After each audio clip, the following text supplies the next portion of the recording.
Hello students, मेरा नाम है अभिषेक वर्मा और स्वागत है आपका हमारे चैनल स्टडी क्लास पे। तो स्टूडेंट, जैसा कि आप देख पा रहे हैं कि इस वीडियो में हम बात करने वाले हैं प्रथम वर्ष के विषय योग शिक्षा की। जी हाँ, प्रथम वर्ष के विषय प्रश्न पत्र क्रमांक 7 जिसका नाम है योग शिक्षा के ऑब्जेक्टिव यानी कि वस्तुनिष्ठ टाइप क्वेश्चंस की हम बात करने वाले हैं। तो स्टूडेंट चलिए देखते हैं कौन से सबसे महत्वपूर्ण प्रश्न उत्तर है। चलिए शुरू करते हैं, लेकिन शुरू करने से पहले छोटी सी रिक्वेस्ट है कि अगर चैनल पर नए हो और अभी तक चैनल को सब्सक्राइब नहीं किया है तो क्या कर रहे हो यार, चैनल को सब्सक्राइब करके बेल नोटिफिकेशन ऑल पर रख दो। साथ ही साथ अगर आप चैनल पे पहली बार आए हो तो चैनल के प्लेलिस्ट को चेक करो, प्रत्येक विषय के वीडियो लेक्चर मिलेंगे जिसकी से आप अपनी परीक्षा की तैयारी 100% कर पाएंगे। तो चलिए बिना किसी देरी के शुरू करते हैं। पहला, प्राणायाम का अर्थ है। प्राणायाम का अर्थ क्या होता है? प्राणायाम का अर्थ होता है प्राण शक्ति का नियंत्रण, दीर्घता, प्रलंबन या उपयुक्त सभी ये सब प्राणायाम का मतलब है। मानव जीवन में योग की उपादेयता को कितने उद्देश्यों के रूप में रेखांकित किया जा सकता है? मानव जीवन में योग के कितनी उपादेयता को, है ना, योग की उपादेयता को कितने उद्देश्य के रूप में, कितने उद्देश्य होते हैं? तो भाई 3। कितने होते हैं? 3। अगला, kho kho federation of India की स्थापना कब हुई? Kho kho federation of India की स्थापना 1960 में हुई। अगला, योग दर्शनानुसार कितने कारण हैं? जी हाँ, योग दर्शनानुसार कितने कारण हैं? तो वो टोटल हैं भाई 13। कितने हैं? 13। अगला देखिए आप यहाँ पर, योगाचार्यों ने योगासनों की संख्या कितनी बतलाई है? योगाचार्यों ने योगासनों की संख्या 84 बतलाई है। अगला, योगासन करते समय क्या ध्यान रखना है भाई? योगासन करते समय हमें किस बात का ध्यान रखना है कि श्वास गति तथा हृदय गति सामान्य रहनी चाहिए। जी हाँ, बहुत दौड़ भाग करके आएंगे तो योगा नहीं करेंगे, स्थिर होकर शांत होकर श्वास गति तथा हृदय गति सामान्य रहती है, हमें ध्यान रखना है। ठीक, बढ़ते हैं अगले प्रश्न की ओर। अगला हमारा जो होगा 7वां, वो देखिए यहाँ पर, योग के अंगों की संख्या कितनी है? योग के अंगों की संख्या कितनी है? तो कुल 8 संख्या है। जी हाँ। अगला देखिए, योगाभ्यास से क्या लाभ है? योगाभ्यास से क्या लाभ है? तो योगाभ्यास से भाई शरीर चुस्त, शक्तिशाली, निरोग एवं स्वस्थ रहता है। बिल्कुल सही। मांसपेशियां मजबूत करने, मन की एकाग्रता बनाने में सहायक है। बिल्कुल सही। रक्त संचार में सुधार होता है। हाँ बिल्कुल। और उपयुक्त सभी। जी हाँ, तो ये सभी कारण सही है। जी हाँ, तो सही उत्तर होगा उपयुक्त सभी। अगला देखिए, योग का संबंध किससे है? भाई योग का संबंध किस चीज से है? तो योग का संबंध है शरीर और मस्तिष्क के संतुलन से। किससे? शरीर और मस्तिष्क के संतुलन से। योगासन का अर्थ क्या है? भाई योगासन का अर्थ क्या है? तो योगासन का जो अर्थ है वो है स्थिति नहीं, नियम नहीं, कोई नहीं। यहाँ क्या होगा? साधना। सही उत्तर होगा साधना। जी हाँ। यौगिक शुद्धि में कितनी क्रियाएं हैं? यौगिक शुद्धि में कितनी क्रियाएं हैं? तो यौगिक शुद्धि में कुल 6 क्रियाएं हैं। अगला देखिए, योग के प्रकार हैं। भाई योग के कितने प्रकार हैं? योग के जो प्रकार हैं वो कुल 4 हैं। अगला देखिए आप, प्रसन्नता पूर्वक किया गया कार्य या बच्चे अपने फालतू समय में जो भी करना चाहें वो कहलाता है, या वो खेल किसे कहते हैं? बच्चे जिन भी अपने खाली समय में प्रसन्नता पूर्वक जो कार्य करते हैं तो उसे कौन सा खेल कहते हैं? तो ये कौन सा खेल कहता है? ये किसने परिभाषा दी थी इसे खेल कहा जाता है? ये तो निक निल्सन ने। किसने कहा? निक निल्सन। सही उत्तर हुआ निक निल्सन के अनुसार बच्चे खाली समय जो भी करते हैं उसको खेल का नाम दिया जाता है। खेल के कितने प्रकार हैं? भाई खेल के जो प्रकार हैं कुल कितने हैं? 2। एक बाहरी खेल और भीतरी खेल, है ना, इंडोर गेम्स, आउटडोर गेम्स। ठीक, बढ़ते हैं अगले प्रश्न की ओर। बढ़ते हैं। अगली इकाई के जो यूनिट के वस्तुनिष्ठ प्रश्न उत्तर है उनकी बात की जाएगी यहाँ पर। तो देखिए यहाँ पर सबसे पहला, योगाभ्यास के लिए बैठने की उपयुक्त जो विधि है वो कौन सी है? योगाभ्यास के लिए बैठने की जो उपयुक्त विधि होगी, यहाँ पर मैं फिर से लिखता हूँ, योगासनों के लिए बैठने की उपयुक्त विधि कौन सी होगी? तो जो उपयुक्त विधि होगी वो होगी हमारे लिए कौन सी? पंक्ति में, छोटे गोलों में, अर्धकार चंद्र में, या ये फिर सभी? जी हाँ, सही, पूरा सभी का सभी। ठीक, अगला देखिए यहाँ पर अगला प्रश्न, मनोमय कोश की शुद्धि के लिए सबसे अधिक प्रभावी कौन सा अभ्यास है? कौन सा अभ्यास से ये मनोमय शुद्धि हो सकती है? तो भाई इसमें सबसे इंपॉर्टेंट है धारणा। जी हाँ, धारणा, ध्यान, समाधि और भक्ति योग। धारणा, ध्यान, समाधि और भक्ति योग। अगला देखिए, नाड़ी शोधन प्राणायाम के चिकित्सीय परिणाम किन रोगों में लाभकारी पाए जाते हैं? जी हाँ, आपको बताना है कि नाड़ी शोधन प्रक्रिया के चिकित्सीय परिणाम किन रोगों में लाभकारी सिद्ध होते हैं। तो ये किन रोगों में?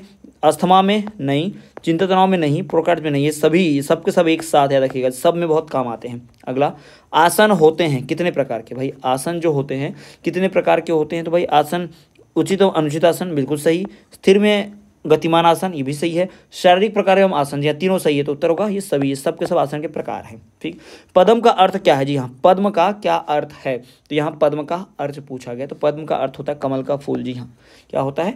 कमल का फूल। बढ़ते हैं अगले क्वेश्चन की तरफ। अगले प्रश्न देखिए यहाँ पर, क्वेश्चन नंबर 6 देखिए आप, संतुलित भोजन से क्या अभिप्राय है? ये पूछा है यहाँ पर। तो अगला क्वेश्चन है कि संतुलित भोजन से क्या अभिप्राय है? तो संतुलित भोजन से अभिप्राय है ऐसा भोजन सर्वांगीण हो। जी हाँ, सभी के लिए काम आए ना, सर्वांगीण भोजन।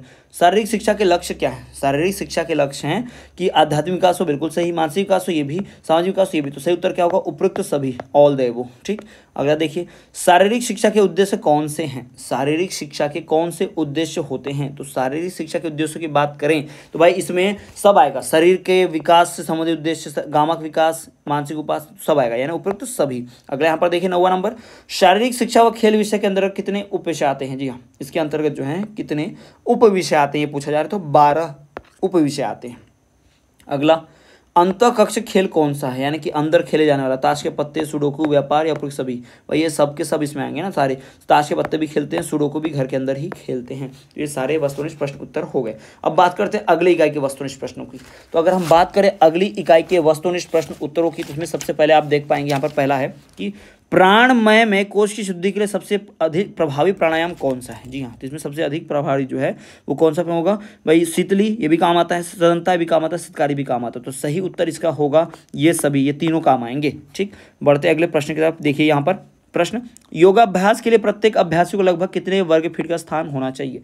योगाभ्यास करने कितना स्क्वायर फीट का जगह चाहिए? तो ये कुल चाहिए 40 वर्ग फीट का। कितना? 40 वर्ग फीट का। अगला, योग की पाठ्य योजना में सम्मिलित होना चाहिए। योग की पाठ्य योजना में सम्मिलित होना चाहिए क्या? सूक्ष्म व्यापार, व्यायाम, सूर्य नमस्कार आसन, प्राणायाम होना चाहिए, ध्यान एवं थितलीकरण, उपयुक्त सभी। जी सभी, सारे आंसर करेक्ट हैं। अगला देखिए आप, योग कक्षा का वातावरण होना चाहिए कैसा? योग कक्षा का जो वातावरण है वो होना चाहिए कैसा? शांत, सही है, अनुशासित, सही है, आध्यात्मिक, सही है। तो ये सभी होना चाहिए। अगला, पद्मासन की क्रिया विधि है।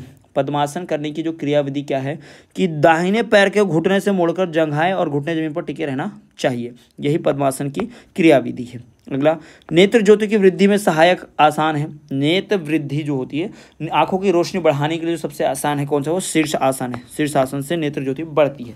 अगला, पद्मासन से लाभ है। पद्मासन से क्या लाभ है भाई? पद्मासन से लाभ है मोटापन में अधिक है, यानी कि मोटापा अधिक हो जाता है, मोटापन में अधिक आता है। अगला, छात्रों को आसनों से लाभ है। छात्रों को आसनों से कैसा लाभ है? भाई छात्रों को सभी लाभ है, उनके ध्यान में एकाग्रता होती है, बिल्कुल शरीर स्वस्थ होता है, बिल्कुल अनेक बीमारियां भी दूर रहती है। तो ये होगा सही। अगला, विद्यालय में स्वास्थ्य सेवा उद्देश्य है। विद्यालय में जो स्वास्थ्य सेवा उद्देश्य है वो क्या भाई? छात्र की स्वास्थ्य स्थिति का मूल्यांकन। छात्र की स्वास्थ्य स्थिति का मूल्यांकन है। अगला देखिए, हाइड्रोफोबिया कैसे होता है? भाई हाइड्रोफोबिया जो होता है कुत्ते के काटने पर होता है। ये बीमारी, पागल कुत्ता अगर काट ले तो हाइड्रोफोबिया हो जाता है, जिसमें रैबीज वायरस हो जाते हैं। ठीक, बढ़ते हैं अगले की तरफ। अगली हम देख लेते हैं वस्तुनिष्ठ जो अंतिम इकाई हमारी, उसकी बात भी कर लेते हैं यहाँ पर। तो अगली इकाई का देख लीजिए आप यहाँ पर। पहला, एक अच्छे योग शिक्षक की सबसे महत्वपूर्ण विशेषता क्या है? एक अच्छा योग शिक्षक की सबसे महत्वपूर्ण विशेषता क्या होगी कि वह धैर्य एवं दृढ़ता से पढ़ाएगा। जी हाँ, धैर्य एवं दृढ़ता से सिखाएगा। सीखने की प्रभावशाली विधि कौन सी है? सीखने की जो सबसे प्रभावशाली विधि है वो कौन सी है? तो भाई स्वयं द्वारा प्रयोग करके सीखेंगे, बिल्कुल। व्याख्यान, वाद विवाद, वो भी। अवलोकन तथा अनुसंधान, इनसे भी सीखेंगे। उपयुक्त सभी, सही उत्तर क्या होगा? उपयुक्त सभी होगा। अगला देखिए यहाँ पर, निम्न में से कौन से योग गुरु की विशेषता है? यानी योग गुरु की विशेषता कौन सी है? मिताहारी, मिस्तर एवं वित्ताभ्यास, मितभाषी, इनमें से कौन सा होगा? तो उपयुक्त सभी, ये सब योग गुरु के क्या हैं भाई? विशेषता हैं। अगला, मनुष्य के शरीर में हड्डियों की संख्या कितनी होती है? तो मनुष्य के शरीर में हड्डियों की संख्या 206 होती है, बचपन से पढ़ते आ रहे हैं, है ना, 206 हड्डियां। अगला, मानव खोपड़ी, जी हाँ, मस्तिष्क यानी हमारे खोपड़ी में, स्कल में, मानव खोपड़ी में कितनी हड्डियां होती हैं? तो मानव खोपड़ी में कुल 8 हड्डियां होती हैं। कितनी हड्डियां? 8 हड्डियां। साधारण मनुष्य का हृदय एक मिनट में कितनी बार धड़कता है? भाई 72 बार, सबको पता है, 72 बार, 72 टाइम्स। ठीक है, 72 बार। अगला, बालक का स्वास्थ्य निश्चित करते हैं किस चीज से? बालक का स्वास्थ्य निश्चित होता है या अनुवांशिकता से या परिवेश से? भाई दोनों से, दोनों से होता है। तो सही उत्तर होगा स, अ व ब, दोनों। अगला देखिए आप, अगला प्रश्न है, स्वास्थ्य शिक्षा से मानसिक विकास होने के साथ साथ होता है शारीरिक और व्यक्तित्व विकास। ये किसने कहा भाई? ये कैसे पता चलता है कौन से विकास में आता है? तो ये जो होता है इसका सही उत्तर होगा आपका सर्वांगीण विकास। जी हाँ, मानसिक विकास होने के साथ साथ शारीरिक और व्यक्तित्व का सर्वांगीण विकास होता है, चारों तरफ से विकास होता है। ठीक है, स्वास्थ्य शिक्षा में मानसिक से। ठीक, अगला देखिए, स्वास्थ्य शिक्षा का उद्देश्य क्या है? स्वास्थ्य शिक्षा का क्या उद्देश्य है? शिक्षा के माध्यम से स्वास्थ्य को अच्छा बनाना। इसका उद्देश्य क्या है? शिक्षा के माध्यम से स्वास्थ्य को अच्छा बनाना। वही बढ़ते हैं अगले प्रश्न की बात करेंगे तो, स्वास्थ्य केवल रोग अथवा दुर्बलता की अनुपस्थिति को नहीं बल्कि संपूर्ण शारीरिक, मानसिक तथा सामाजिक खुशहाली की स्थिति को कहते हैं। स्वास्थ्य की यह परिभाषा किसने दी है? तो स्वास्थ्य की यह परिभाषा दी है विश्व स्वास्थ्य संगठन ने, WHO। जी हाँ, वर्ल्ड हेल्थ ऑर्गेनाइजेशन, विश्व स्वास्थ्य संगठन ने। अगला प्रश्न, कौन सा मानसिक स्वास्थ्य लक्षण नहीं है? मानसिक स्वास्थ्य का लक्षण कौन सा इसमें से नहीं है? जी हाँ, तो भाई इसमें से दृढ़ निश्चयी, निस्वार्थी, अनिश्चित बुद्धि, आत्मविश्वासी होना, क्या नहीं है इसमें से भाई? अनिश्चित बुद्धि, ये जो है मानसिक स्वास्थ्य का लक्षण नहीं है। अगला देखिए, किससे शारीरिक तथा मानसिक दोनों प्रकार का स्वास्थ्य अच्छा रहता है? किस बात से शारीरिक और मानसिक दोनों प्रकार का रोग जो है, दोनों प्रकार का चीज जो अच्छा रहेगा हमारा शरीर, है ना? तो 12 का उत्तर क्या होगा भाई? शारीरिक स्फूर्ति से या पर्याप्त निद्रा से। भाई नींद भी पूरी चाहिए, शारीरिक स्फूर्ति भी चाहिए, तो क्या होगा इसका? अ व ब दोनों। जी हाँ, 12 का उत्तर अ व ब दोनों। वही बात करें हम अगले की भाई, तो अगले की हम ऑलरेडी इसमें बात कर चुके हैं। सारे वस्तुनिष्ठ प्रश्न उत्तर जो है यहाँ पर चारों इकाइयों के आपके सामने हैं। तो स्टूडेंट्स, ये थी वीडियो योग शिक्षा से जुड़े हुए सारे महत्वपूर्ण वस्तुनिष्ठ प्रश्न उत्तरों की। अगर आपने चैनल को सब्सक्राइब नहीं किया, चैनल को सब्सक्राइब कर दीजिए, क्योंकि मैं अभी वीडियो लाने वाला हूँ एमसीक्यूज के सेकंड पार्ट की, और साथ ही साथ डिटेल एक्सप्लेन वाला रिविजन क्लास की। तो अगर आप मिस नहीं करना चाहते तो बेल नोटिफिकेशन ऑल पर जरूर रखें। तो चलिए स्टूडेंट, मिलते हैं आपसे अगले वीडियो में, तब तक देखते रहिए हमारा चैनल स्टडी क्लास।